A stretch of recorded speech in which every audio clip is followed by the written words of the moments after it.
Hey there, are you grieving the potential loss of a loved one or feeling overwhelmed with the loss of someone you care about? If so, you're in the right place. Lisa Hartung here, and this podcast is designed to guide you through topics surrounding death and dying. We'll dive into multifaceted aspects of grief, offering you a blend of personal stories, expert insights, and practical advice for your grief journey. May this be a safe space for you to learn, listen, and ask questions about your own life and loved ones. So grab your favorite beverage and let's dive in. Welcome back to the podcast, everyone. Today, I'm super excited to have Dawn Christensen with us. She is a certified somatic healer, expressive arts counselor, and sensation-based motivation coach devoted to alchemy of body, soul, and story. A graduate of NYU, she began her path as a professional dancer, actress, and writer before founding the Grace Program, a nonprofit bringing the arts to cancer patients, and the Skylight Healing Arts, a wellness studio in Nyack, New York. Trained in the original Lottie Beck method under Lydia Bach, Dawn blends movement, creativity, and healing in her work. Her own somatic healing journey through a near-fatal car accident, Ehlers-Danlos syndrome, POTS, and long COVID inspires her forthcoming book, inviting others to remember, you are not broken, you are becoming. Without further ado, please welcome Dawn Christensen to the podcast. Hi, Dawn. Just cheered me up. You have such a beautiful journey, Dawn. You've been through so much in your life.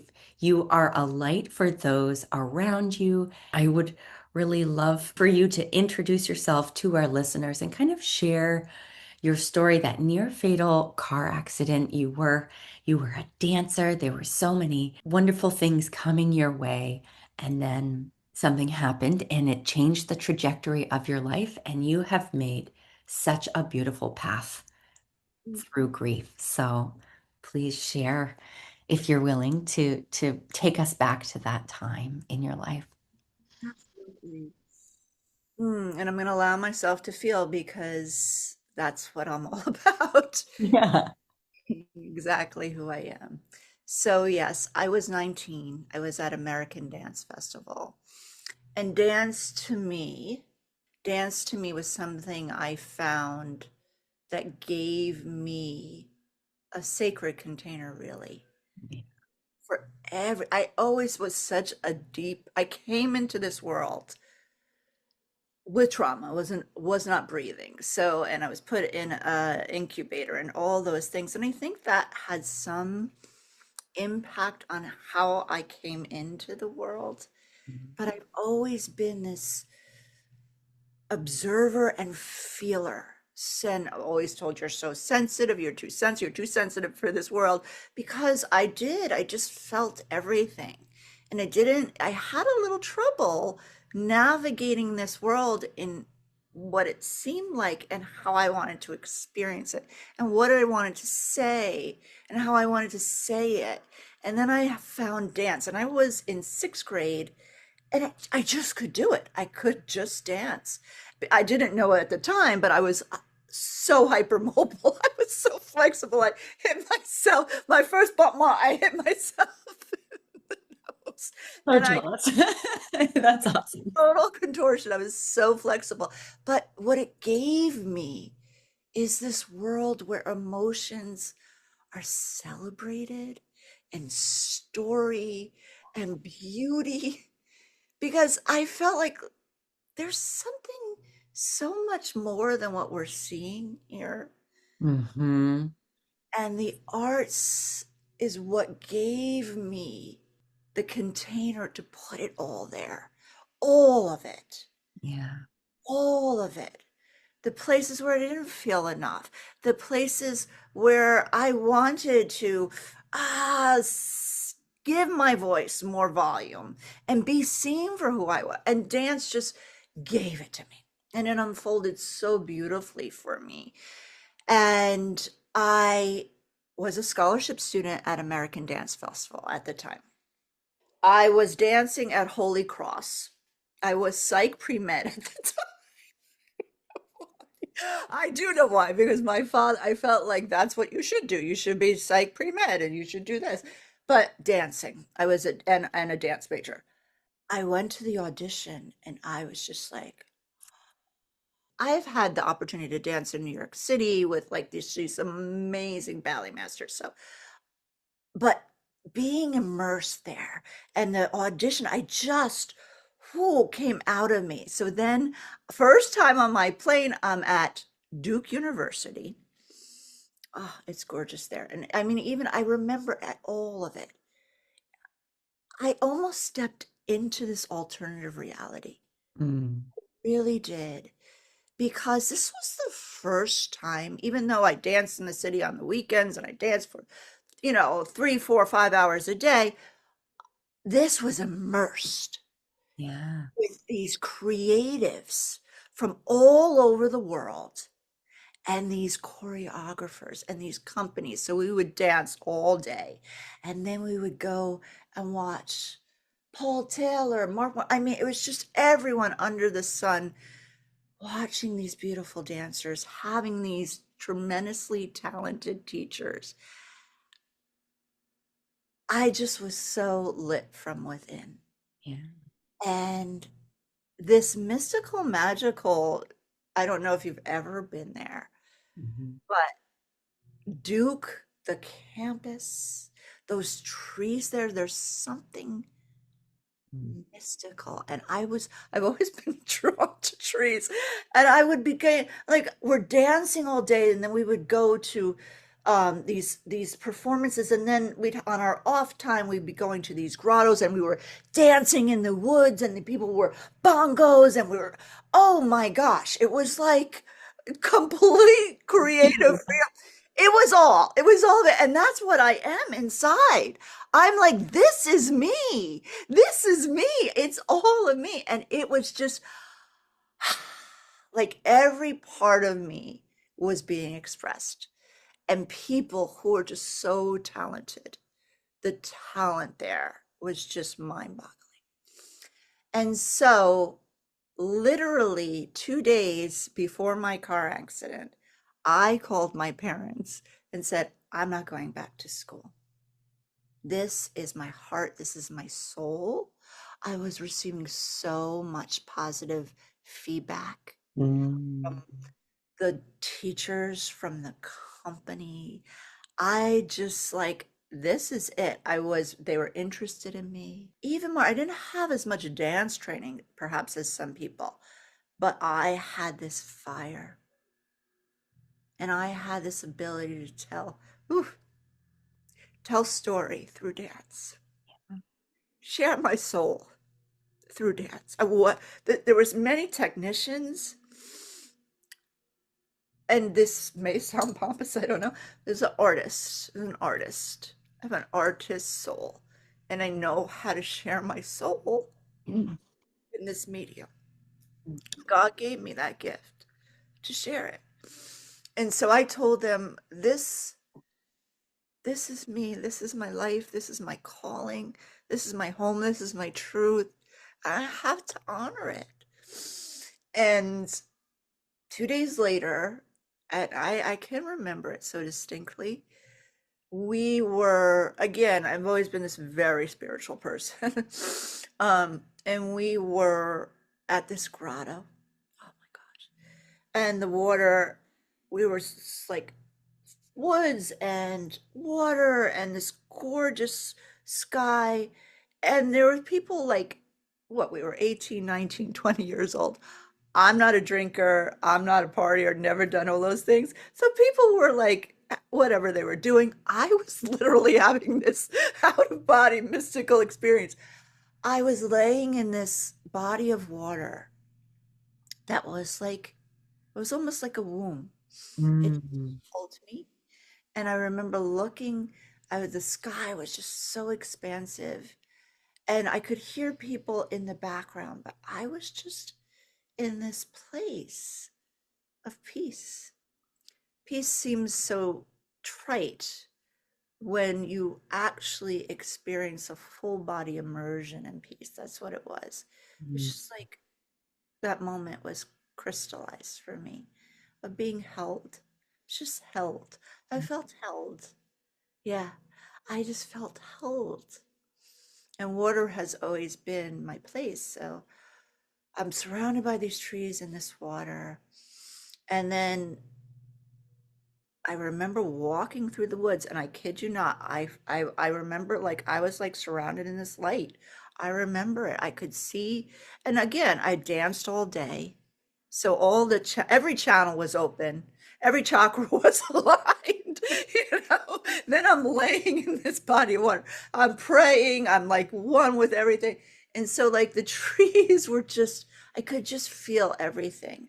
And I got into a car that I actually wasn't supposed to get into. My friend had wanted to go, I forget the details, but she wanted to go some with this, and I ended up going with somebody who I didn't know very well. I was not actually very close with this dancer, but I was in this car in the back seat, and I don't remember the other person in the car.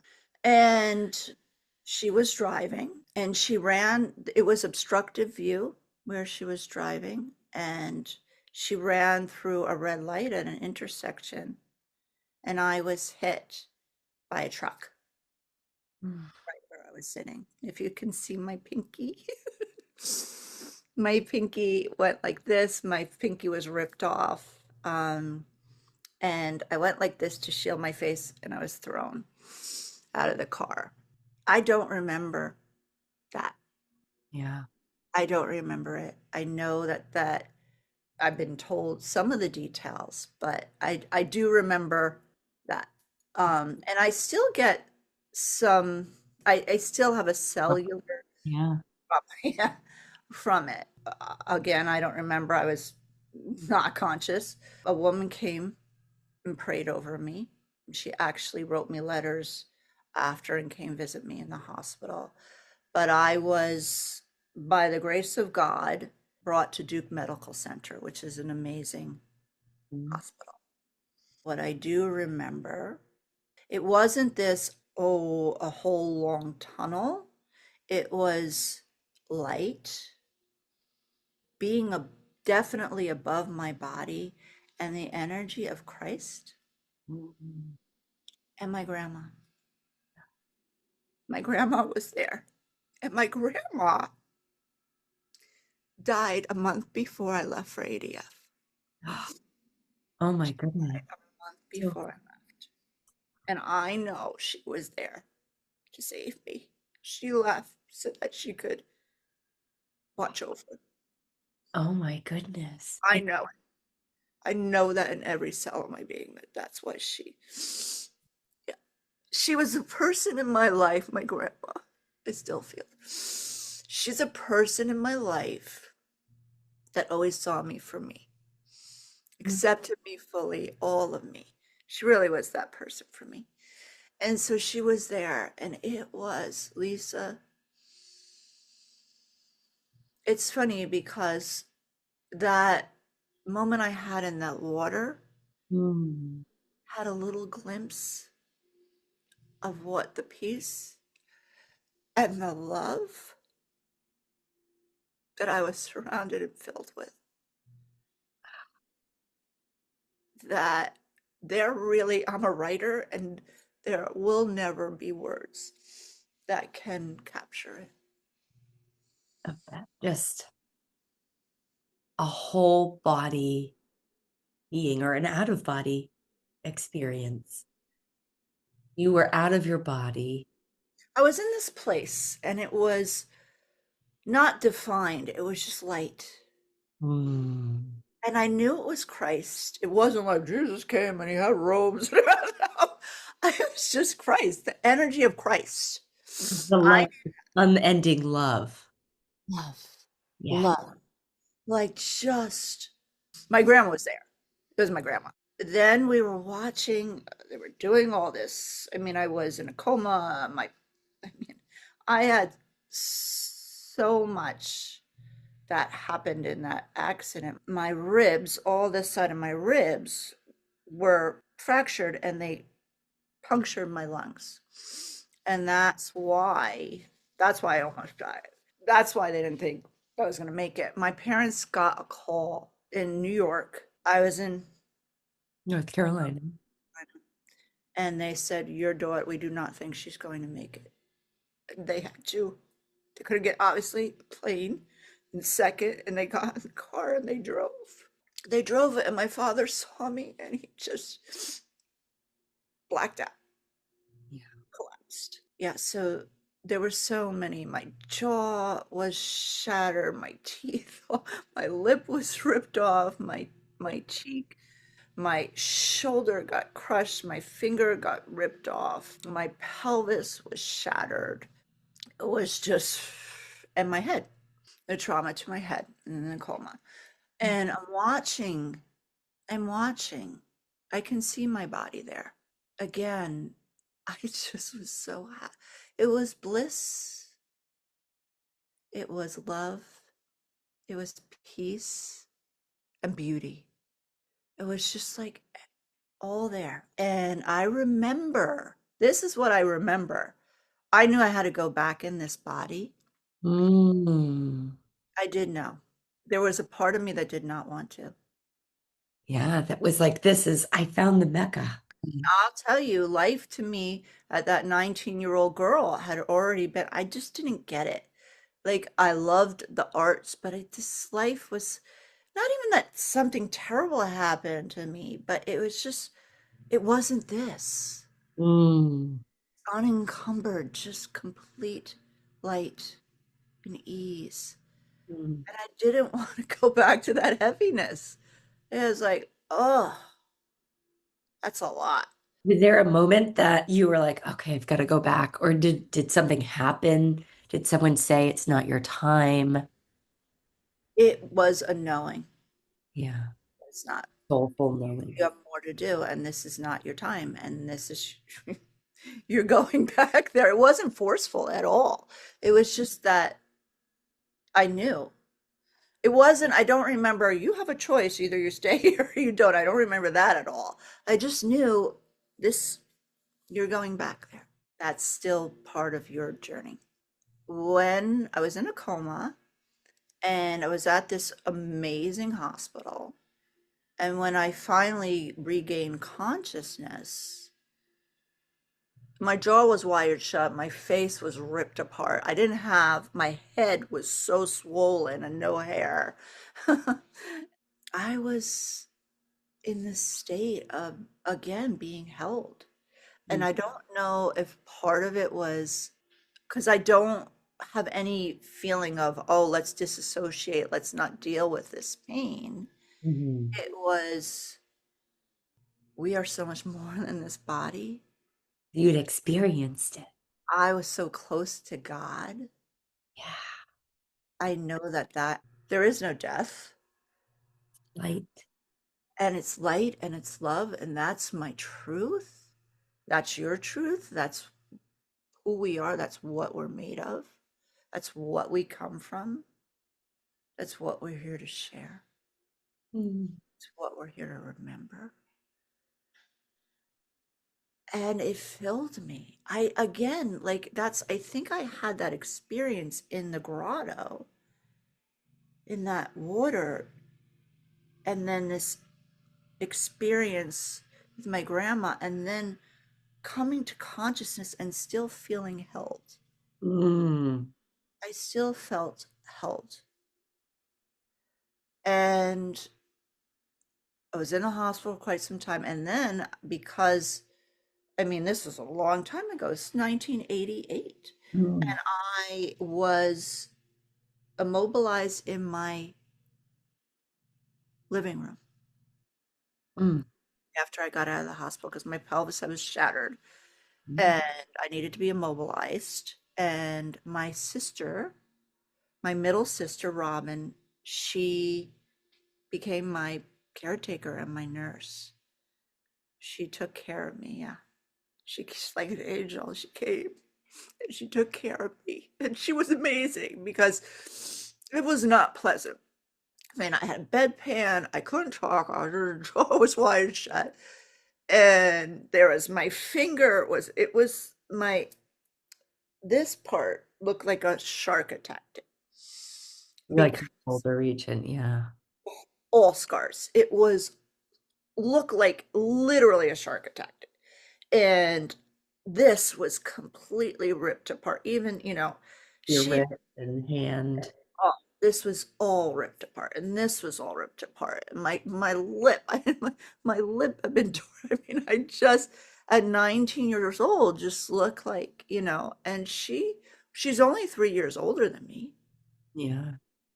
She had just graduated college, and for some reason she was assigned, like, or she just that she took it. She's very nurturing, and she just took that role. My mother disassociated completely.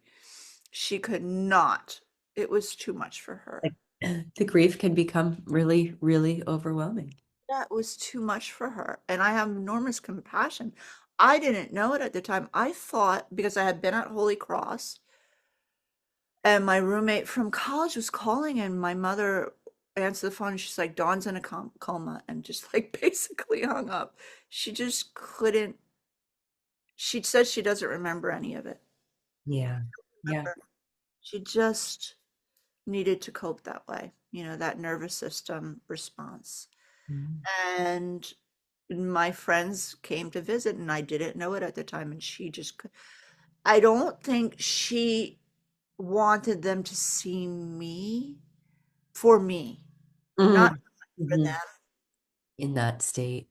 in that seat, you know. And I really want, I have such compassion for that girl, this that I was, because yes, I had this deep spiritual understanding and knowing, but when you're 19, 20 years old and your life has just been ripped apart, Mm.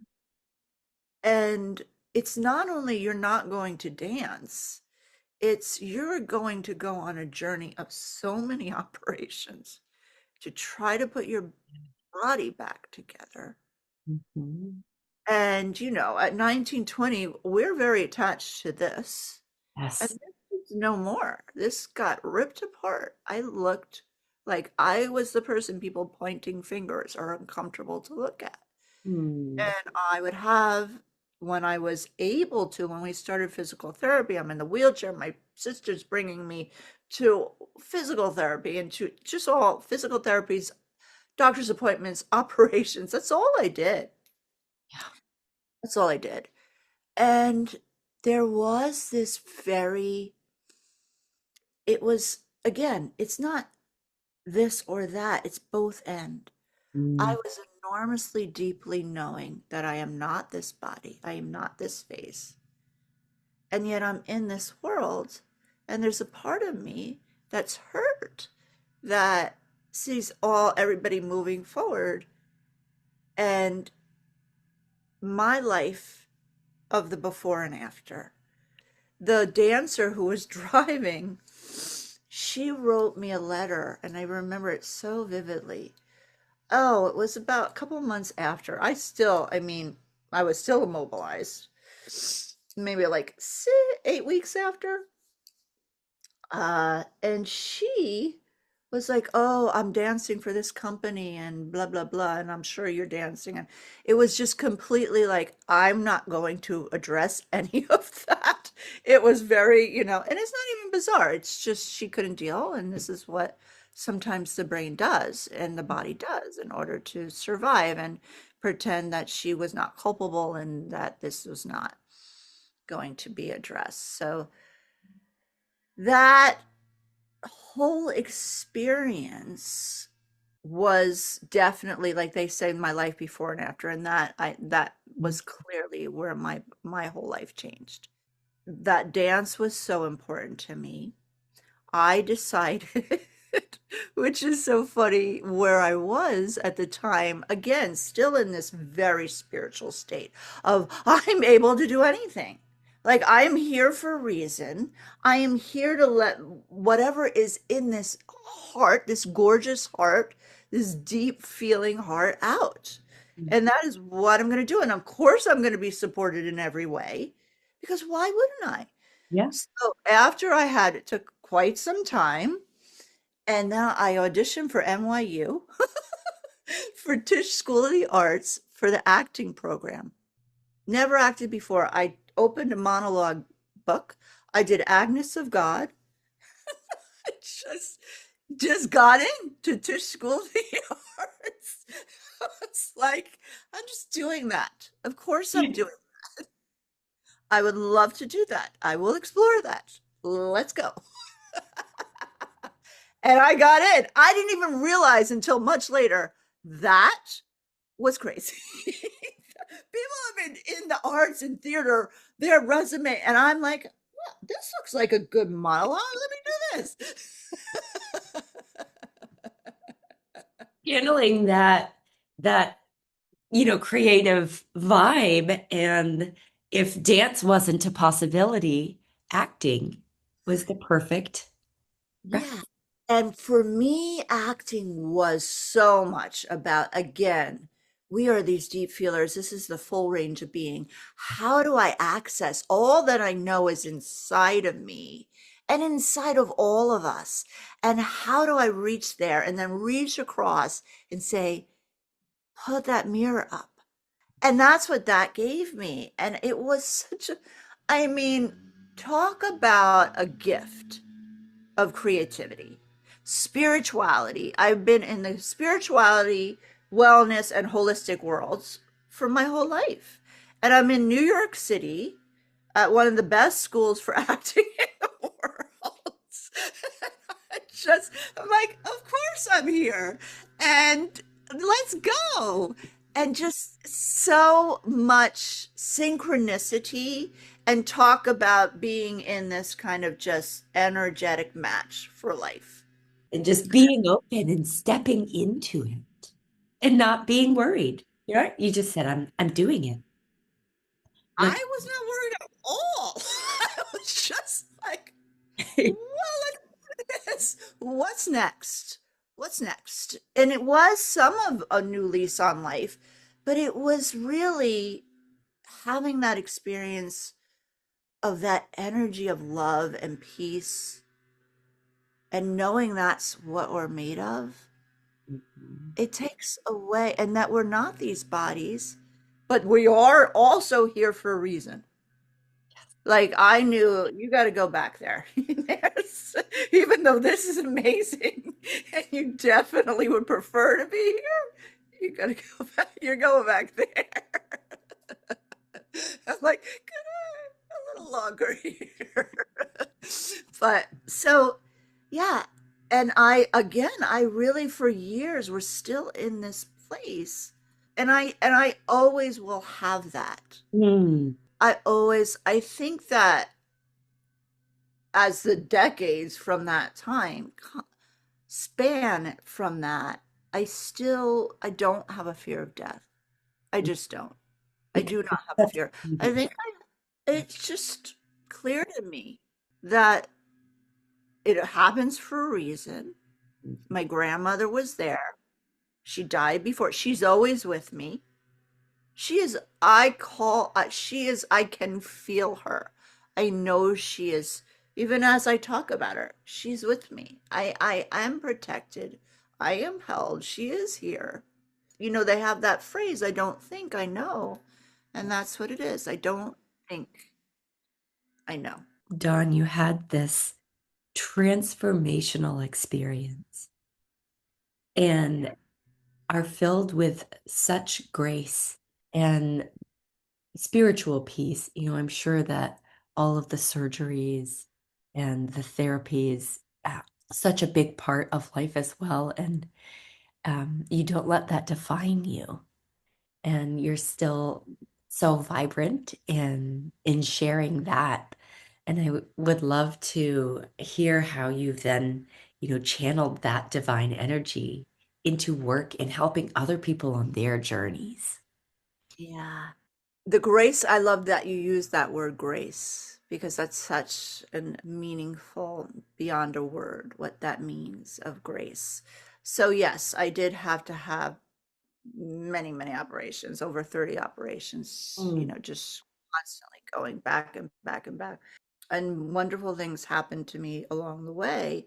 I got to teach Lottie Burke, which, as you said in the bio, I got to study. And again, it was a synchronicity. I was graduating NYU, and there was a little thing in the want ads at the time, and I saw that they wanted somebody with a dance background, and it was for this movement, but it's based on physical therapy, yoga, Alexander work, and this is a long time. This is the 90s, so Pilates was just nobody even knew Pilates. I knew Pilates. So I got to study with like the person who brought it from Europe, the pioneer, the guru, the maven, Lydia Bach. I just walked in, and again I was like, I'm here. Of course I'm getting this job. I did. And I did. And I learned from her, and I learned from Elizabeth Halpern and Fred DeVito, and they were amazing. I mean, these are huge people in the wellness industry, and and I got to move again.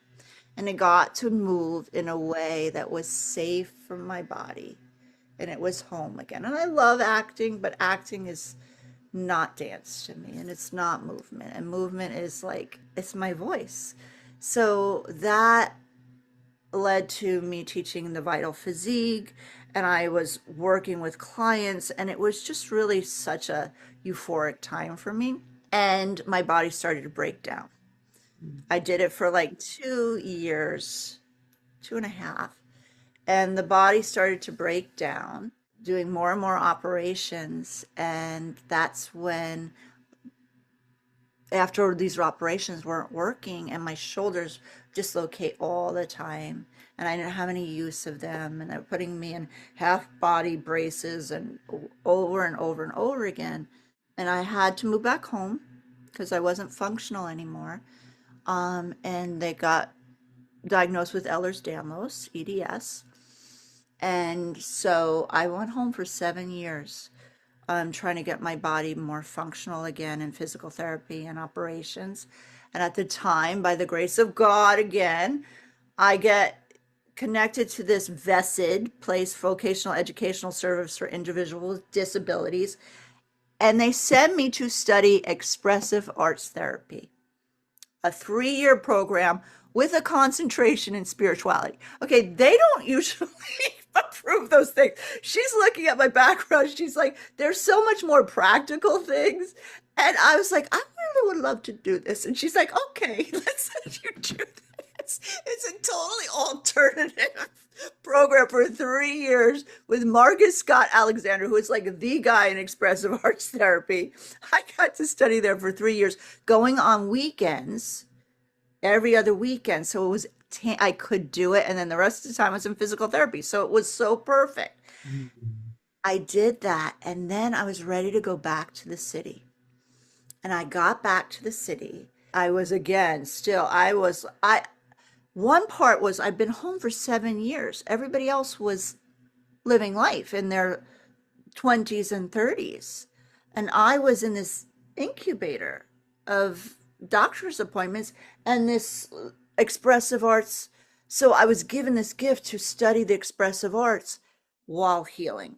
So Yeah. I get to the city, and I'm back with friends from acting and my spiritual community, my creative community, and I am back in this hub.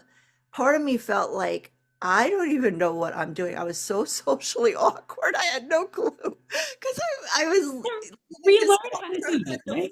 life. But I also was like, again, this what's here? Yeah. I Express. know I'll be taken care of. Of course, I'm going to be taken care of. And so my friend Deborah, she's studying with this man, Joseph Michael Levry, Guru Nam, and I helped start volunteering my time. And I'm doing a wellness fair. And this woman comes up to me. I swear, she comes up to me and she goes, do you know artists? Do you know any artists? I'm like, of course I know artists. She's like, I want to start a program. She runs the Cancer Suite at Beth Israel. Ah, She, this woman, Cindy Turkletop, she just, she basically came and said, here. yeah. She let me create the Grace program. Mm. She literally came up to me and said, here. I didn't do anything. I didn't even have that idea in my head. Isn't that so special? I did not even have that idea in my head. I did lose my cousin Tiffany to cancer and one of my best friends Maya to cancer like a year before I went back to the city. So I knew this is meant for me. Hmm. This is my assignment. Yes, I will do this. I had just graduated from expressive art therapy. So I brought the expressive artist, my friend, and the yoga and the breath work and the meditation. It was grace means gaining resources through art, creativity, and expression. And Oh, it was based on my healing journey of the arts and creativity and expression and how much that's needed, so, especially, yeah, especially when we're going through something, when we're apart. I've not had cancer, but I know what it is like to certainly face death, but I also know what it is like to be apart and in this world where you're in sickness and life is going on out there and you're in this whole different reality. mm, And to bring the arts and the creativity and the yoga and the meditation. And we did a care for the caregiver day, and they made this huge tapestry, the caregivers, this communal tapestry, and they put it up on the wall. And it was just divine timing and synchronicity. hmm. It was because I literally planned nothing. I planned nothing. They said, here, you go. How is that being part of someone else's healing journey after having gone through such a long journey with yourself? Again, I knew I was supposed to be doing that. I mean, I was very clear. This is what I'm here for. I'm very comfortable Yeah, with sharing. spaces where someone is in pain, or Mhm, someone is in grief, or someone is in uncertainty and mhm, doubt, mhm, anger. I'm very comfortable with all those emotions because I've gone to those depths myself. mm, I mhm, know how to hold space for someone mm, in those places because I've met them in myself. mhm. And you're bringing, physically and emotionally there, having walked a similar path. And then you're also there to bring in the light, the creative arts. That's always been I mean, when I was immobilized and I couldn't really talk, I found such solace again in my spirituality, but also, I mean, we have this creative well within us, Mm, largely untapped. We kind of dabble in it, but mm, it's just like it's unlimited. It's universal. It lives in all of us. And so when I have the opportunity to spark a little glimmer of it, and and like we were talking about before, that joy, mm, even in the midst of sorrow and pain, there's still places where we can connect. And the beautiful thing about the expressive arts is there's no attachment to what you're creating. That's not the focus. It's the immersion in what is here mm, with that level of curiosity and giving it permission. mhm. Yeah. In being fully present and letting it flow. Yeah. Mm, Giving yourself permission and letting go of these ideas. I'm not an artist. I'm not crazy. Yes, you are. It is yeah. in you. It's coming. Well, how does it want to express? And it may be a sound, it may be a movement, it may just be a doodle, right? And when you start to doodle, and then it brings it, you leads you here. And then when you're bringing someone who is going through this journey, and you hold a place for it of a softening, Mm, and you hold it with them at the same time. And that's what I wanted. I remember being in the hospital and hospital impossible. I wanted some beauty. I needed some beauty. hmm And I needed to remember I am more than these operations and these diagnoses, and there lives within me this whole other world as well. Yeah. And so I'm so inspired by you, Dawn, because you're continuing to live out that spiritual, positive, joyful energy through the work that you do. And it sounds like you just have to start something little and let it go from there, right? Be fully present and Give it space. Let it like move. Let it just, where does it want to go? We take ourselves too seriously too. We do. I am guilty of it. Oh, this is very deep. This is very, all these things. And like, and it's also when we give ourselves, and again, I am fully devoted to my own unfolding and yours, Mhm. ours collectively, Yeah. what we hold together and within us, that is such beauty Yeah. and depth and light, essence, the essence of who we are. And when we get to see another in their essence, when we give them space, you can put that down now.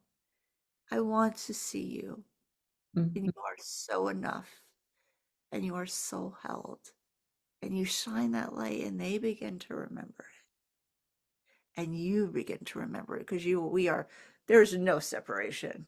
There Yeah. literally is nothing. There's nothing. We just think there is. We're just so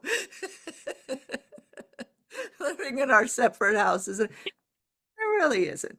There's not. It's a collective energy, a collective love. And I think your words are so powerful because sometimes we can feel so alone and isolated, and knowing that we are enough and we are part of something bigger. What a gift. That's the core, and it is a gift.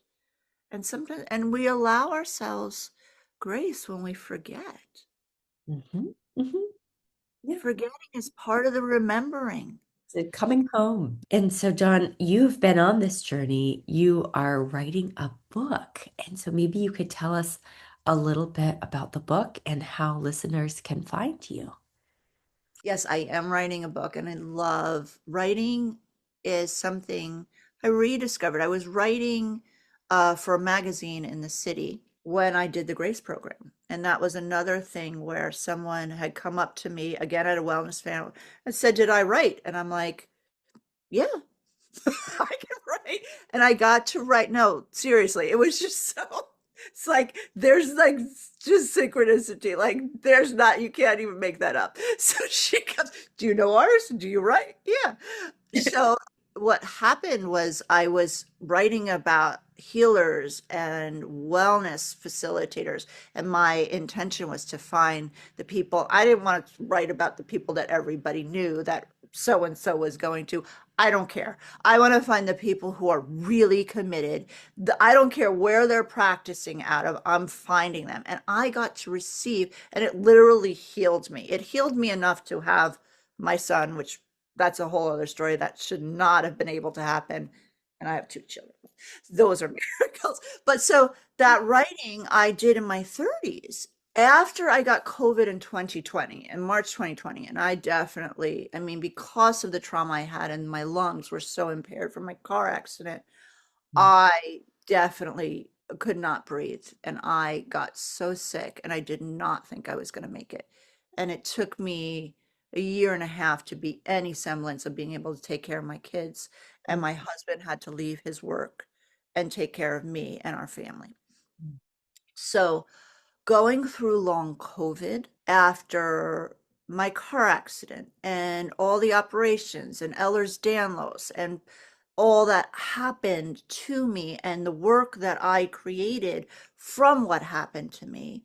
And at the time, I was teaching these movement, breath, and meditation to senior citizens and people with chronic illness. And I loved it. And it was bringing my movement again in the chair because that's what was working for my body. And then I get long COVID. And Lisa, that was my dark night of the soul. It was the dark night of the soul. I literally, like, I am not going to make it. I am not afraid of death, but I am afraid to leave my kids. My youngest was in kindergarten, my oldest was in eighth grade. And I'm like, I cannot leave them. The world was on fire. I did not know.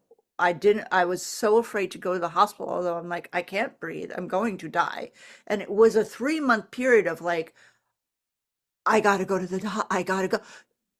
And Right. they're telling me, don't go unless you're blue. And everybody going into the hospital is dying or putting on a respirator and dying alone. And I'm like, oh my God. And I thought, are you kidding me? I did. I did have a moment of, are you kidding me?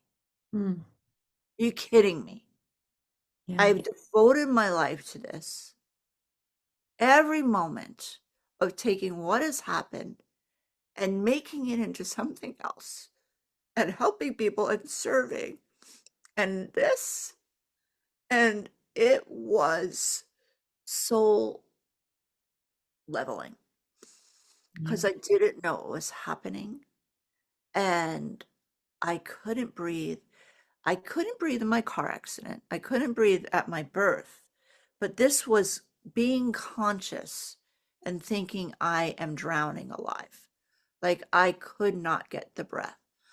It was air hunger 24 hours a day. It was the pots went through the roof. My hair, my I couldn't walk to the bathroom. It was just and my I want to shelter my kids from it. And Mm. it was this devastation and then this slow, very slow building back up. Yeah. Nervous system was leveled. So how did you get through it?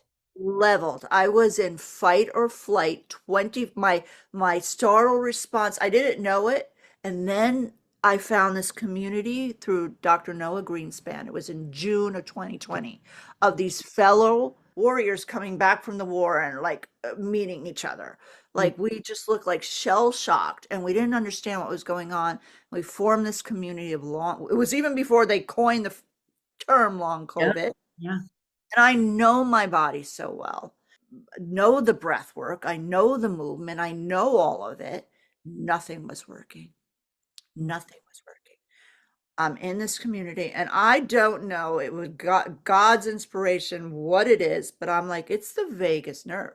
I was like, it's the autonomic nervous system, it's the vagus nerve. And I went into a deep dive of the vagus nerve, healing the autonomic nervous system, just 100% I will find my way out of this. Mm. But the thing that I didn't have at that time was the why. Like anything that happened to me, I was like, I'm okay. This happened for a reason. I Mm. know I'm supported. I know I'm loved. I know that I'm held through this. Mhm. And my grandmother was there for the grace of God. She was there for me through that. It was so horrific. I'm like crawling my way back to being in some semblance of peace. I couldn't meditate. My breath was gone. And so it's 5-year journey. It took a year and a half to really have any semblance of a life. And then slowly learning about the vagus nerve Mm. and the nervous system and the different states. And then this is so, Lisa, so the same organization that paid for the expressive arts counseling Mhm. is now Access VR. And I meet this woman, Christina, who's an angel. I keep getting sent angels. And she approves for me to study at Somatic Coaching Academy. They were not a vendor, they become a vendor. And I get to do this year and a half to 2 year immersion in somatic healing. Ah, isn't that incredible? And now I work with most of my community right now is people who have long COVID, chronic illness, chronic pain, or their nervous system is just in higher alert all the time. And I know that so well. And I know how to hold space for it. And I know the tools that brought me to where I am right now. And Mm. this book is really about me walking somebody, really walking myself 5 years ago Yeah. back to where I am here. And it's the biggest message is you are not broken. Hmm. Not broken. I did feel broken. I felt like my body was betraying me. Yeah. Never felt that before. Even with my car accident, I felt always protected. Yeah. I felt like everything always works out for me, which is funny because if you look at my life, maybe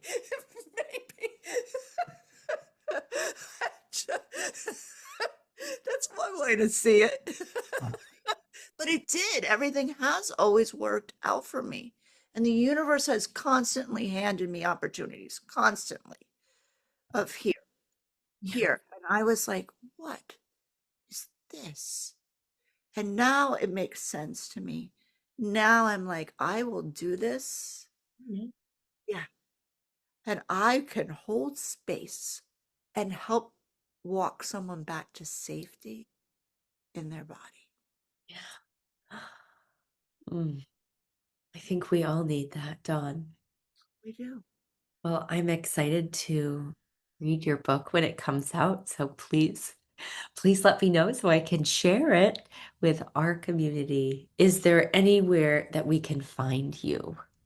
I'm working on that. I don't have a website. I have Substack, a New Dawn Healing Arts, because that's where I've been putting my somatic healing and my breath work little, and I will start to do live.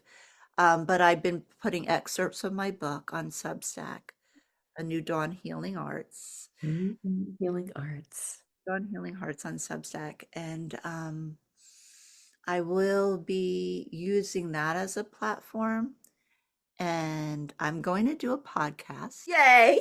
I figure I'm gonna figure out I'm just gonna figure out the base and be like, let's go. And it's called A Seat at the Table.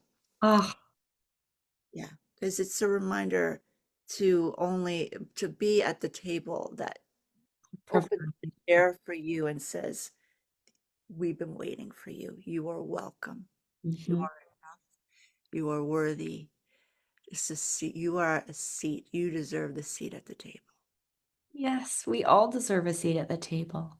Exactly. Mm, And mm, that's holding yourself enough to celebrate yourself and know you want to be in the communities that relish you and see you and value you. mhm. That bring you so much joy and light and let that spark shine. Dawn, you are a gift, and I am so grateful for you sharing your story with us today and perseverance and light and joy and knowing that you will be supported. And sometimes that journey can be so frightening. And Mm. so your story gives hope that there is light ahead and that we can be in community and share that. So thank you for putting your story out in the world and for sharing it with us. I wish you the best in the coming months and years. Yay! Thank you. Unlimited possibilities. Yes, that's right. Well, thank you so much for your time today, Dawn. I hope you have a great week ahead. Thank you so much. Thanks so much for listening to this week's episode of Giving Grief Grace. If you found the content interesting and think it could help a friend or a loved one, please share it with them. Subscribe to this podcast and get a weekly dose of positivity. And while you're at it, please leave a review. If you enjoyed the show and want to support me financially on my grief journey, I'm raising funds for Project Purple, a nonprofit whose mission is to see a world without pancreatic cancer. I'm doing this by running the New York City Marathon in November 2025, and I'll leave a link to my fundraising page in the show notes. If you've lost a loved one and are looking for support in an online community, consider joining our free private Facebook group, Giving Grief Grace. May you be kind to yourself in the week ahead and give yourself grace. Thanks so much for listening, and we'll see you next week.